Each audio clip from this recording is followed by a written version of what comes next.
Viewers, हर तरफ इमरान खान साहब की रिहाई के चर्चे हैं कि इमरान खान साहब को रिहा किया जाए ताकि मुल्क की माशियत को कंट्रोल किया जा सके। लेकिन इमरान खान साहब को अगर रिहा कर दिया जाता है तो क्या इमरान खान साहब आराम से बैठ जाएंगे या फिर इमरान खान साहब सड़कों पर आएंगे, या फिर इमरान खान साहब के जो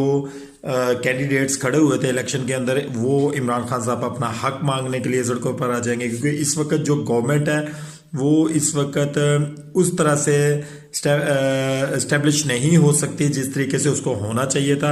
एक्चुअल में ये गवर्नमेंट जो है वो पीटीआई की बननी चाहिए थी, क्योंकि पीटीआई की जो सीटें थी वो तमाम तर पाकिस्तान के लोगों ने देखा, बल्कि पूरी दुनिया ने देखा कि पाकिस्तान के अंदर पाकिस्तान तहरीक इंसाफ जो थी वो